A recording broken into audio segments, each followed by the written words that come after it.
കേരളത്തിൽ നിന്ന് ഹൈദരാബാദിലേക്കുള്ള യാത്ര ഇപ്പോൾ കുറച്ചുകൂടി എളുപ്പമായിട്ടുണ്ട്. 17042 ടു 17041 അമൃത് ഭാരത് എക്സ്പ്രസ് ജനുവരിയിൽ നമ്മുടെ പ്രധാനമന്ത്രി ശ്രീ നരേന്ദ്രമോദി ഉദ്ഘാടനം ചെയ്തതോടുകൂടി ഇതെല്ലാം വീക്ക്ലി ട്രെയിൻ ആണെങ്കിൽ പോലും നമ്മളിപ്പോൾ ശബരി എക്സ്പ്രസിനെ വെയിറ്റ് ചെയ്തേക്കേണ്ട ആവശ്യമില്ല. എല്ലാ ബുധനാഴ്ചയും രാത്രി 10:45 എറണാകുളം ടൗൺ സ്റ്റേഷനിൽ ഈ ട്രെയിൻ എത്തുന്നത്.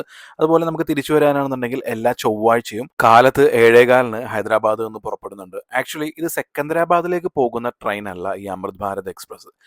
തെലങ്കാന സ്റ്റേറ്റിൽ ഏറ്റവും തിരക്കുള്ള റെയിൽവേ സ്റ്റേഷനിലൊന്നാണ് സെക്കന്ദരാബാദ്. പിന്നെ വിജയവാഡ വരുന്നുണ്ട്. അപ്പോൾ ചേർലപ്പള്ളി എന്ന് പറയുന്ന ഒരു റെയിൽവേ സ്റ്റേഷൻ, ഈ റെയിൽവേ സ്റ്റേഷൻ ഒരുപാട് മോഡിഫിക്കേഷനും കാര്യങ്ങളും എല്ലാം കഴിഞ്ഞ് ഇപ്പോൾ ഒരു കണ്ടു കഴിഞ്ഞിട്ടുണ്ടെന്നുണ്ടെങ്കിൽ അത് റെയിൽവേ സ്റ്റേഷൻ ആണെന്ന് പോലും പറയില്ല. അതുപോലുള്ള ഒരു മേക്ക് ഓവറാണ് ഇപ്പോൾ ചേർലപ്പള്ളി റെയിൽവേ സ്റ്റേഷൻ വന്നിരിക്കുന്നത്. ചേർലപ്പള്ളി റെയിൽവേ സ്റ്റേഷൻ നമുക്ക് വഴിയെ എക്സ്പ്ലോർ ചെയ്യാം. അപ്പോൾ ചേർലപ്പള്ളി ടു ട്രിവാൻഡ്രം, ട്രിവാൻഡ്രം ടു ചേർലപ്പള്ളിയാണ് ഈ അമൃത് ഭാരത് എക്സ്പ്രസ്സുകൾ സർവീസ് നടത്തുന്നത്. അമൃത് ഭാരത് എക്സ്പ്രസിന്റെ ഒരു പ്രത്യേകത എന്തെന്നാൽ ഇതിനകത്ത് സ്ലീപ്പറും ജനറലും മാത്രമേ ഉള്ളൂ. സ്ലീപ്പർ ടിക്കറ്റിന്റെ അവൈലബിലിറ്റി എല്ലായ്പ്പോഴും ഉണ്ട്. ശബരി എക്സ്പ്രസ്സായിട്ട് കമ്പയർ ചെയ്യുകയാണെന്നുണ്ടെങ്കിൽ അമൃത് ഭാരതിൽ ടിക്കറ്റ് കിട്ടാൻ എളുപ്പമാണ്. അത് മാത്രമല്ല RAC, തത്കാൽ തുടങ്ങിയ പരിപാടികളൊന്നുമില്ല. ഇപ്പോൾ ലോവർ ബെർത്ത് ഇഷ്ടമുള്ള ആരെങ്കിലും ഒക്കെ ഉണ്ടെങ്കിൽ സൈഡ് ലോവർ ബെർത്ത് ഇഷ്ടമുള്ളവരാണെന്നുണ്ടെങ്കിൽ നമുക്കത് അവൈലബിൾ ആണെന്നുണ്ടെങ്കിൽ ഉറപ്പായിട്ടും കിട്ടും. അങ്ങനെ ഒരു പ്രത്യേകതയുണ്ട്. ഇപ്പോൾ സൈഡ് ലോവർ ബെർത്ത് ഇഷ്ടമുള്ള ആരെങ്കിലും ഒക്കെ ആണെന്നുണ്ടെങ്കിൽ നിങ്ങൾക്ക് ആ സീറ്റ് കിട്ടാനുള്ള ആ ഒരു അവൈലബിലിറ്റി കൂടിയ ഒരു ട്രെയിൻ കൂടിയാണ് അമൃത് ഭാരത് എക്സ്പ്രസ്. മറ്റൊരു കാര്യം, ഇത് തിരുപ്പതി വഴിയല്ല സർവീസ് നടത്തുന്നത്. ഇപ്പോൾ നിങ്ങൾ ശബരിയിലേക്ക് യാത്ര ചെയ്ത ഒരാളാണെന്നുണ്ടെങ്കിൽ തിരുപ്പതിയിലേക്ക് എത്തുമ്പോഴാവുന്ന ആ തിരക്ക്, ആ ബഹളം കാര്യങ്ങളൊക്കെ ഉണ്ടല്ലോ, അതുപോലുള്ള കാര്യങ്ങളൊന്നും അമൃത് ഭാരത് എക്സ്പ്രസ്സിലില്ല. നിങ്ങൾ ഈ കാണുന്ന പോലെ ഓൾവേസ് ഒഴിഞ്ഞു കിടക്കുന്നതാണ്. പിന്നെ പുതിയ ട്രെയിൻ ആയതുകൊണ്ട് തന്നെ നല്ല രീതിയിൽ ക്ലീൻ ആണ്. പ്രത്യേകിച്ച് ടോയ്ലറ്റ്സ് തുടങ്ങിയ കാര്യങ്ങളെല്ലാം ക്ലീൻ ആയതുകൊണ്ട് തന്നെ നമുക്ക് സ്ലീപ്പറാണ്, നമുക്ക് AC കിട്ടുന്നില്ല എന്നുള്ളൊരു കുറവ് മാത്രമേ ഉള്ളൂ. പക്ഷേ ബഡ്ജറ്റ് ഫ്രണ്ട്ലി ആയിട്ട് സ്ലീപ്പറിൽ യാത്ര ചെയ്യാൻ താല്പര്യമുള്ള ഒരാളാണ് നിങ്ങളെന്നുണ്ടെങ്കിൽ, നിങ്ങളുടെ ലക്ഷ്യം ഹൈദരാബാദ് പോവുക എന്നാണെന്നുണ്ടെങ്കിൽ, അത് ട്രെയിനിൽ ഒരുപാട് തിരക്കും കാര്യങ്ങളൊന്നും ഇല്ലാതെ കമ്പാരിറ്റീവ്ലി ബെറ്റർ ആയിട്ടുള്ള സീറ്റ്സ്, അതുകൂടാതെ ടോയ്ലറ്റ്സ്, ക്ലീൻ ആയിട്ടുള്ള ടോയ്ലറ്റ്സും കാര്യങ്ങളൊക്കെ വേണം എന്നുണ്ടെന്നുണ്ടെങ്കിൽ അമൃത് ഭാരത് എക്സ്പ്രസ് ഒരു നല്ലൊരു ഓപ്ഷനാണ്. അപ്പോൾ അമൃത് ഭാരത് എക്സ്പ്രസ്സിൽ നോമ്പിൻ്റെ സമയത്താണ് ഞാൻ ഹൈദരാബാദിലേക്ക് ഒരു യാത്ര നടത്തിയത്. നോമ്പിൻ്റെ സമയത്ത് യാത്ര നടത്തിയതിൻ്റെ ഉദ്ദേശം രണ്ടാണ്. ഒന്ന്, നോമ്പിൻ്റെ സമയത്ത് മാത്രം കിട്ടുന്ന ഹലീം അടക്കമുള്ള ഫുഡ് കാര്യങ്ങളെല്ലാം എക്സ്പ്ലോർ ചെയ്യുക. അതുകൂടാതെ ഇന്ത്യയിലെ ഏറ്റവും കിഡിലൻ തിയേറ്ററുള്ള ഒരു സ്ഥലമാണ് ഹൈദരാബാദ്. IMAX ഒഴികെ ബാക്കിയുള്ള എല്ലാ ഫോർമാറ്റുകളിലും കിഡിലൻ തിയേറ്ററുള്ള സ്ഥലം. അവിടെ എത്തി തിയേറ്റേഴ്സ് എൻജോയ് ചെയ്യുക, അതാണ് ഈ യാത്രയുടെ ലക്ഷ്യം. ചേർലപ്പള്ളി റെയിൽവേ സ്റ്റേഷൻ. അങ്ങനെ രാത്രി 11:45 ഞാൻ റെയിൽവേ സ്റ്റേഷൻ, അതായത് ചേർലപ്പള്ളി റെയിൽവേ സ്റ്റേഷനിലേക്ക് എത്തിയിട്ടുണ്ട്.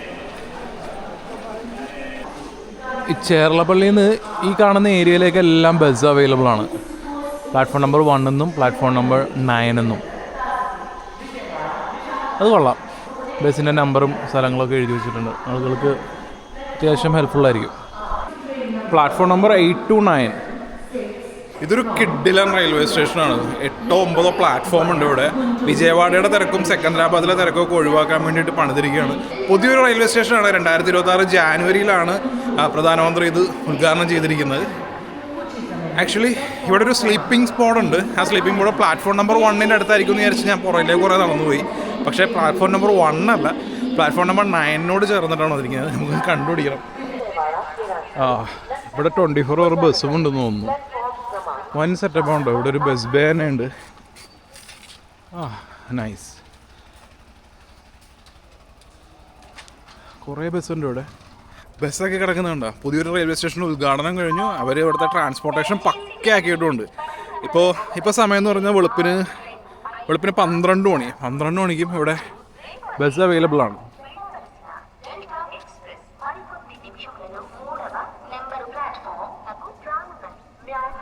കൊള്ളാം, ഇംപ്രസ്ഡ്.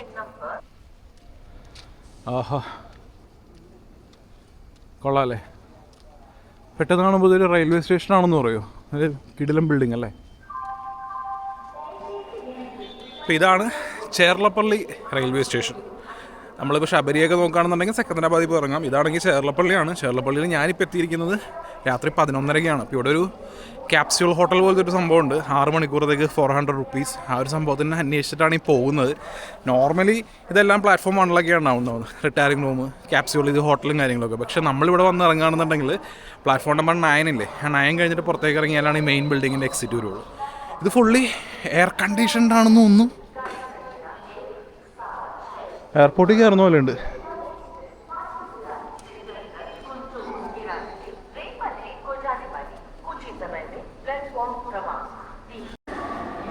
ആ കണ്ട എയർപോർട്ടിൽ കയറുന്ന പോലെ ഉണ്ട്.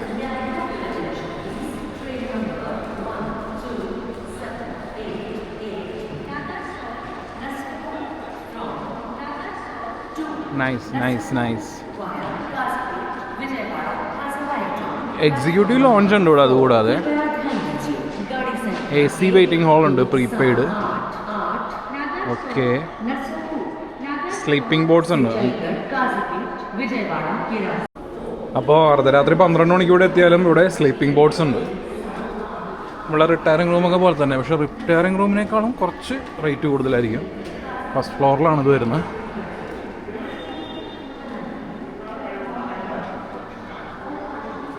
ഇതാണ് റൈറ്റ് കാർഡ് വരുന്നത്.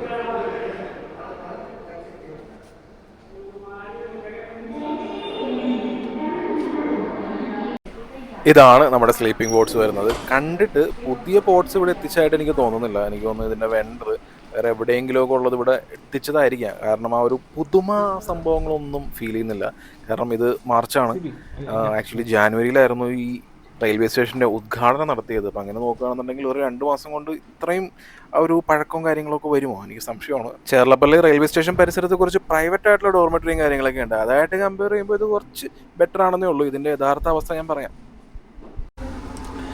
ഇതുപോലെ ഇരിക്കും സ്ലീപ്പിംഗ് മോഡിൻ്റെ അകത്ത് കയറി കഴിഞ്ഞിട്ടുണ്ടെന്നുണ്ടെങ്കിൽ. ക്ലോസ് ചെയ്ത് കഴിഞ്ഞിട്ടുണ്ടെന്നുണ്ടെങ്കിൽ പിന്നെ ഇവിടെ ചാർജിങ് സ്ലോട്ടും കാര്യങ്ങളൊക്കെ ഉണ്ട്. പിന്നെ മിററുണ്ട്, പിന്നെ എക്സോസ്റ്റ് ഉണ്ട്, AC ആണ്, തണുപ്പാണ്. അപ്പോൾ ഞാൻ 6 മണിക്കൂറത്തേക്ക് വേണ്ടി എടുത്തിരിക്കുന്നത്, അതായത് 400 രൂപയാണ് സ്പെൻഡ് ചെയ്തിരിക്കുന്നത്. കാലത്ത് എനിക്ക് എഴുന്നേറ്റ് ഒരു കിഡിലൻ എക്സ്പീരിയൻസ് ഉണ്ട്. ആ എക്സ്പീരിയൻസിന് വേണ്ടി പോകണം. അതുകൊണ്ട് എനിക്ക് 6 മണിക്കൂർ തന്നെ ധാരാളമാണ്. ആക്ച്വലി ഇവിടെ അടുത്ത ഫ്രണ്ടിൽ നിന്ന് തന്നെ ബസ്സുണ്ട്. അതുകൊണ്ട് ഞാൻ റാപ്പിഡോ, ബൈക്ക് ടാക്സിയോ തുടങ്ങിയ കാര്യങ്ങളൊന്നും വിളിക്കാൻ ഉദ്ദേശിക്കുന്നില്ല. അപ്പോൾ ഏതായാലും ഇനി നാളെ കാണാം. Good morning. സ്ലീപ്പിംഗ് ബോർഡ് സംഭവം ഒരു ആവറേജാണ്, സെറ്റപ്പാണ്. കാരണം എന്ന് വെച്ചിട്ടുണ്ടെങ്കിൽ അവർ വിരിക്കുന്ന വിരിയും ബ്ലാങ്കറ്റൊക്കെ ഉണ്ടല്ലോ, അതിനൊന്നും വലിയ വൃത്തിയൊന്നുമില്ല. വേറെ ആരോ ഉപയോഗിച്ച് അതിനകത്ത് ബ്ലഡ് സ്റ്റെയിൻസ് ഒക്കെ കാണുന്നുണ്ട്. അതായത് ഈ മൂട്ടയുണ്ടെന്ന് തോന്നുന്നുണ്ട് വേറെ ഏതെങ്കിലും ബോട്ട്സിൽ. അപ്പോൾ മൂട്ടേനൊക്കെ വന്നാൽ ബ്ലഡ് സ്റ്റെയിനൊക്കെ കാണാം. അപ്പോൾ അങ്ങനെയുള്ളൊരു സെറ്റപ്പാണ് 400 രൂപയ്ക്ക്. അതൊക്കെ പുതയ്ക്കാതിരിക്കുന്നതാണ് നല്ലത്. പക്ഷേ ഇത് ഓപ്പണായിട്ട് അധികമായിട്ടില്ല, അപ്പോഴേക്കും ഇങ്ങനെയൊക്കെ ആയി തുടങ്ങിയിട്ടുണ്ട്. അപ്പോൾ ഏതായാലും നമുക്ക് 71A എന്ന് പറഞ്ഞൊരു ബസ്സുണ്ട്, ആംബർപേട്ടിൽ നിന്ന് വേറൊരു ബസ് കയറിയിട്ടാണ് നമ്മളുടെ ആ ഒരു എക്സ്പീരിയൻസിന് വേണ്ടി പോകേണ്ടത്. എക്സ്പീരിയൻസ് എന്താണെന്നല്ലേ അത് വഴിയെ മനസ്സിലാവും. അപ്പോൾ ബസ്സിന് തൊട്ട് മുമ്പിൽ തന്നെ ഇങ്ങനെ നടപ്പുണ്ട്, കണ്ടോ, 1, 2. അതിൻ്റെ കൂട്ടത്തിൽ നമ്മുടെ ബസ്സും കിടപ്പുണ്ടാവും. പിന്നെ ഈ സ്റ്റേഷൻ ഇതൊരു ഗംഭീര സ്റ്റേഷനാണ് കേട്ടോ. ഇതിൻ്റെ ഉള്ളിൽ നിന്നാണ് പ്ലാറ്റ്ഫോമിലേക്ക് അങ്ങോട്ടേക്ക് പോകേണ്ടത്. പ്ലാറ്റ്ഫോമെല്ലാം മുകളിലായിട്ട് വരുമെന്ന് തോന്നുന്നു. മുകളിലോ താഴെയോ, അവിടെ നിന്ന് ഇറങ്ങിയതുകൊണ്ടൊരു ഐഡിയ കിട്ടുന്നില്ല. വേണ്ട, എയർപോർട്ട് പോലെയല്ലേ.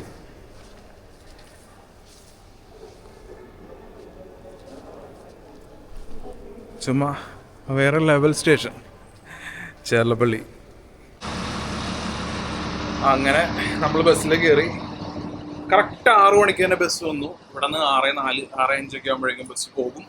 നമുക്ക് ആംബർപെട്ട് എന്ന് പറഞ്ഞ സ്ഥലത്തേക്ക് ഒന്ന് ഇറങ്ങണം. അപ്പോൾ ഈ റെയിൽവേ സ്റ്റേഷന് മുമ്പ് തന്നെയാണ് ഇവരുടെ ട്രാൻസ്പോർട്ടേഷനൊക്കെ. ഇവർ ആ മുമ്പിൽ കാണുന്നതാണ് റെയിൽവേ സ്റ്റേഷൻ. ഇവിടുത്തെ ട്രാൻസ്പോർട്ടേഷനും കാര്യങ്ങളൊക്കെ ഭയങ്കര പക്കയായിട്ട് പ്ലാൻ ചെയ്ത് വെച്ചിട്ടുണ്ട്. അപ്പോൾ ഭാവിയിൽ ഈ ചേർലപ്പള്ളി എന്ന് പറയുന്നത് വലിയൊരു റെയിൽവേ സ്റ്റേഷനായിട്ട് മാറി. ഇപ്പം തന്നെ 9 പ്ലാറ്റ്ഫോം ഉണ്ട്. എല്ലാം മുൻകൂട്ടി കണ്ടിട്ടാണ്, അല്ലാതെ ഇവിടെ ഇനി 9 പ്ലാറ്റ്ഫോമിന്റെ ആവശ്യമുണ്ടോ എന്നുള്ള ഇപ്പോഴത്തെ ആ ഒരു ചോദ്യങ്ങളൊന്നും അല്ല ഇവർക്ക്. എല്ലാം ദീർഘവീക്ഷണം എന്ന് പറയുമല്ലോ, എല്ലാം മുൻകൂട്ടി കണ്ട്. ട്രാൻസ്പോർട്ടേഷൻ ആണെങ്കിൽ എല്ലാം പക്ക. വെളുപ്പിന് 3:30 മുതൽ ഇവിടുന്ന് ബസ് സ്റ്റാർട്ട് ചെയ്യുന്നുണ്ട്. ആകെ ലാസ്റ്റ് അവസാനിക്കുന്ന ബസ് 1 മണിക്കാണ്. 2 മണി 2-2.5 മണിക്കൂർ ഗ്യാപ്പേ ഉള്ളൂ. അതിനിടയിൽ അടുത്ത ബസ് സർവീസ് വീണ്ടും സ്റ്റാർട്ട് ചെയ്യുന്നുണ്ട്. അങ്ങനെ മൊത്തത്തിലാണ്. അപ്പോൾ ആംബർപേട്ട് എന്ന് പറഞ്ഞ സ്ഥലത്തേക്ക് 1/2 മണിക്കൂറാണ്. 1/2 മണിക്കൂറിൽ നമുക്ക് വേറൊരു ബസ് മാറി കയറണം. തെലങ്കാന സ്റ്റേറ്റിന്റെ ബസ്സാണ്. അത്യാവശ്യം പഴയൊരു ബസ്സാണ്. പക്ഷെ ലെഗ് സ്പേസ് കണ്ടോ, ഇത്രയുണ്ട് ലെഗ് സ്പേസ്. ഇത്ര ലെഗ് സ്പേസ് ഒക്കെയാണ് ഇവിടുത്തെ തെലങ്കാനയുടെ ആനവണ്ടിക്കുള്ളത്. കൊള്ളാല്ലേ.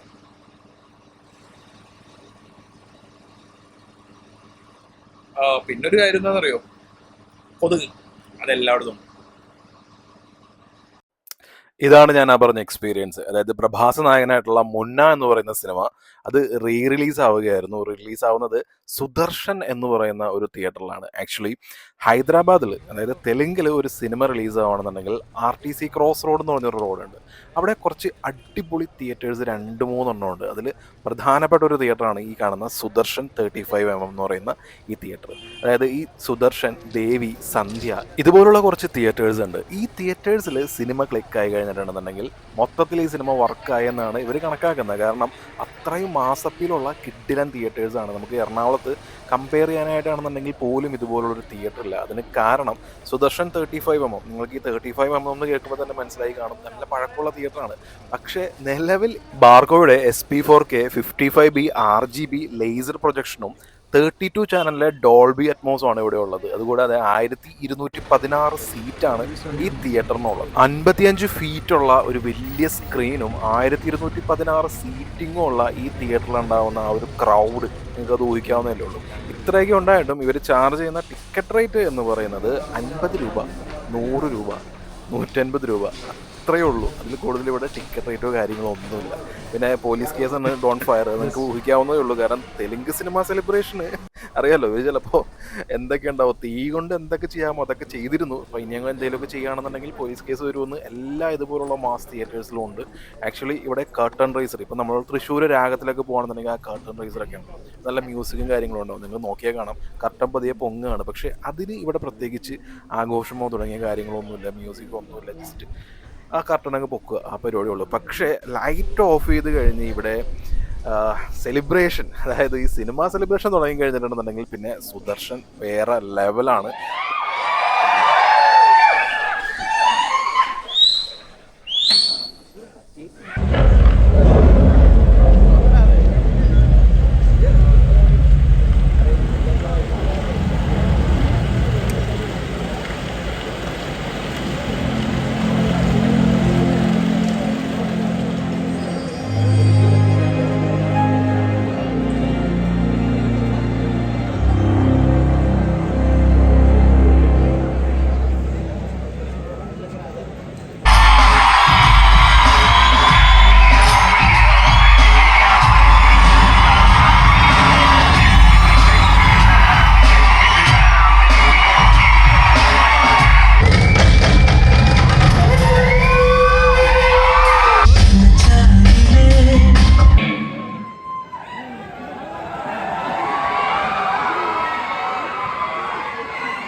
പ്രഭാസ് ഫാൻസിന്റെ കൂടെ മുന്നേ റിലീസ് കണ്ടത് ഒരു കൊള്ളാവുന്ന അനുഭവമാണെന്നുണ്ടെങ്കിലും ഓരോ തിയേറ്ററിനും ഓരോ രാജാവ് ഉണ്ടാവും.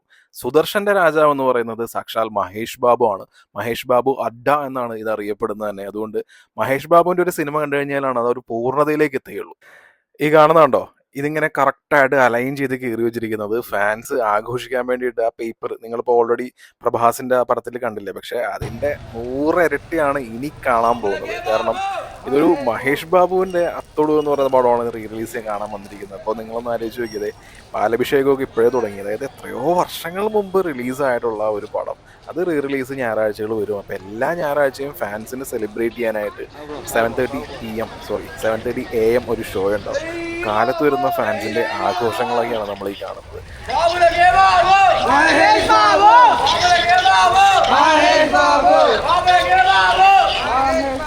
ആക്ച്വലി ഇതുപോലുള്ള ഈ ഒരു റേഞ്ചിലുള്ള ഈ ഒരു ക്രൈസിലുള്ള താരാരാധനയും കാര്യങ്ങളൊന്നും നമുക്ക് കേരളത്തിൽ കാണാൻ സാധിക്കില്ല.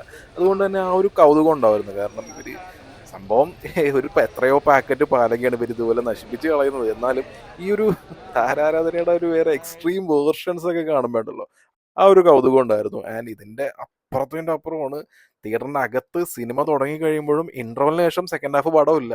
പിന്നീട് മഹേഷ് ബാബുവിൻ്റെ ഒരുപാട് പടങ്ങളുണ്ട്, പടങ്ങളിലെ പാട്ടുകളും കാര്യങ്ങളൊക്കെ ഉള്ളൂ. അതൊക്കെ ആയിട്ട് പിന്നീട് അങ്ങോട്ടേക്ക് എക്സ്പീരിയൻസ് ചെയ്യാൻ പോകുന്നു. സോ മഹേഷ് ബാബു അഡ്ഡ എന്നറിയപ്പെടുന്ന സുദർശനിൽ മഹേഷ് ബാബുവിൻ്റെ അത്തടു എന്ന് പറയുന്ന പടത്തിൻ്റെ റിലീസ് കാണാൻ വേണ്ടി ഒരു ഞായറാഴ്ച എത്തിയിരിക്കുകയാണ്. And it was one of my memorable film experience എന്ന് പറയാം. കാരണം ഒരുപാട് തിയേറ്ററിൽ കയറിയിട്ടുണ്ടെന്നുണ്ടെങ്കിലും ഇതുപോലുള്ളൊരു എക്സ്പീരിയൻസ് വേറെ ഇല്ല.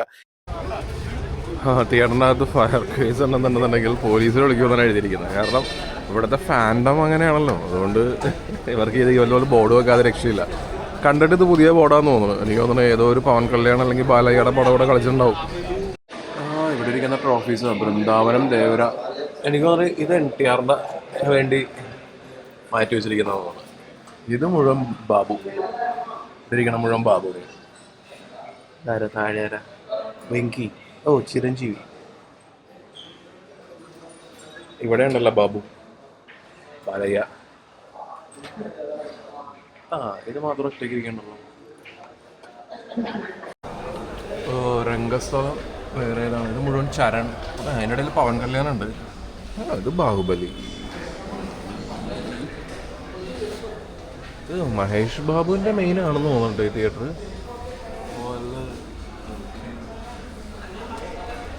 ബാബു ആണ് ഇവിടെ തിളങ്ങിയിരിക്കുന്നത്. പോക്കരിയുടെ ആണ്. പോക്കരി 175 days. അത്ഭുതമൊന്നുമില്ല. ഫാൻ ഷോയ്ക്ക് കയറാൻ വേണ്ടി നിൽക്കുന്നവരാ. അങ്ങനെ വീണ്ടും സുദർശൻ്റെ അകത്ത് കയറി. ആക്ച്വലി പ്രഭാസ് സിനിമ കണ്ട പോലെ ആയിരുന്നില്ല, അതിന്റെ എത്രയോ ഇരട്ടി എക്സ്പീരിയൻസ് ആയിരുന്നു പിന്നീട് വന്നതെന്നറിയോ.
ഇതിൽ കൂടുതൽ ഓഡിയോ വന്നു കഴിഞ്ഞിട്ടുണ്ടെന്നുണ്ടെങ്കിൽ എനിക്ക് അവിടെ നിന്ന് ഓടുന്ന എവിടെ നിന്നെങ്കിലും ഒക്കെ ആയിട്ട് കോപ്പിറൈറ്റ് വരും. അപ്പൊ ഇതാണ് ഈ സൺഡേ ആയി കഴിഞ്ഞിട്ടുണ്ടെന്നുണ്ടെങ്കിൽ അവിടെ വലിയ ഫാൻസ് ഉള്ള മഹേഷ് ബാബു, പവൻ കല്യാൺ, പ്രഭാസ്, അല്ലു അർജുൻ പോലുള്ള വലിയ താരങ്ങളുടെ. പക്ഷെ മഹേഷ് ബാബുവിനും പവൻ കല്യാണിനുള്ളത്ര ക്രൈസ് ബാക്കിയുള്ള താരങ്ങൾക്കില്ല എന്നാണ് അവിടുത്തെ ഒരു ഗ്രൗണ്ട് റിയാലിറ്റി.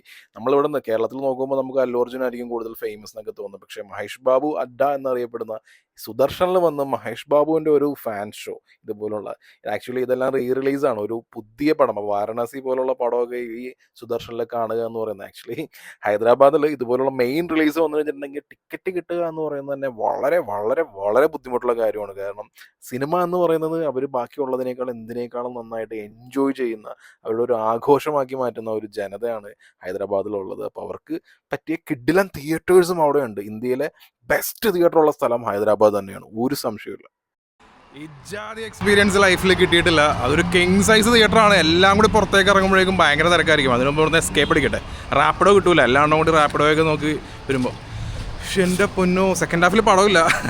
ഫസ്റ്റ് ഹാഫ് മാത്രമേ പടമുള്ളൂ. സെക്കൻഡ് ഹാഫ് മുഴുവനും ഒരു മാഷപ്പ് വീഡിയോ കാര്യങ്ങളൊക്കെയാണ്. അപ്പോൾ ഫുള്ള് മഹേഷ് ബാബുവിൻ്റെ ഇതൊക്കെ വെച്ചിട്ട് ഏതായാലും കണ്ടു കഴിഞ്ഞ് എൻ്റെ പൊന്നോ, ഫാൻഡം എന്നൊക്കെ പറയുന്നത് ഒരു സെലിബ്രേഷൻ. അതൊക്കെ ഇതാണ്. ഈ കാണുന്ന QSയുടെ പരസ്യം ഇന്ത്യയിലെ ഏറ്റവും വലിയ സ്ക്രീനുള്ള തിയേറ്റർ ആയിട്ടുള്ള പ്രസാദിൽ നിന്നുള്ളതാണ്. പ്രസാദ് PCXന്റെ എക്സ്പീരിയൻസ്, പിന്നെ AAA cinemas, ART cinemas, AMB cinemas തുടങ്ങിയ ഒരുപാട് വിശേഷങ്ങളുമായിട്ട് നമുക്ക് വീണ്ടും കാണാം.